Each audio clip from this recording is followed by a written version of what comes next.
هلا هلا. وصفة اليوم بسبوسة محشية بالقشطة ومن غير بيض. أسهل وألذ أنواع البسبوسة اللي ممكن تجربونها وتخلص في وقت قياسي. أول شي راح نخلط المكونات الجافة، ربع كوب، مو ربع كوب، كوب سميد، 3/4 الكوب حليب بودرة، ونص كوب سكر، وأكيد ملعقة بيكنج بودر.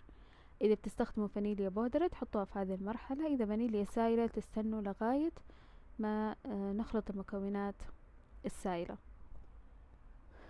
نخلط المكونات الجافة مع بعض كويس، وبعدين نبدأ نضيف المكونات السائلة.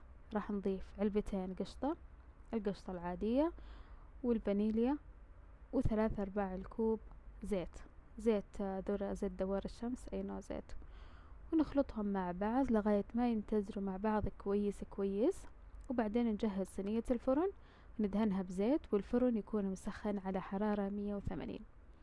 راح أحط نص كمية خليط البسبوسة في الصينية، وبعدين أحط عليها علبة قشطة. ممكن تستخدموا القشطة العادية، ممكن الجيمر، أي نوع قشطة أنتو حابينه.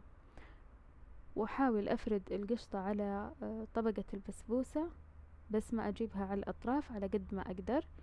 وبعدين أضيف باقي كمية خليط البسبوسة. إذا كان الخليط ثقيل وما راح ينفرد معاكم، ضيفوا عليه ملعقتين موية. وبس نوزع خليط البسبوسة على القشطة بس بالشكل هذا. وبعدين راح أزينه باللوز المبشور، ممكن تستخدموا فستق أو بندق، أي نوع مكسرات انتو حابينه. وبعدين ندخلها الفرن على حرارة 180 لغاية ما تتحمر من تحت، ونحمر الوجه من فوق. ونكون مجهزين الشيرة، يكون قوامها وسط، تكون الشيرة حارة والبسبوسة حارة. ونضيف الشيرة على البسبوسة، نسقيها ونتركها شوي، تقريبا 10 دقايق، ربع ساعة، لغاية ما تهدى. وبس كذا يكون ناقصكم دلة القهوة، وتستمتعوا بأحلى عصرية وأحلى جمعة. وبس كذا، هذه كانت وصفتنا. صحة وهنا.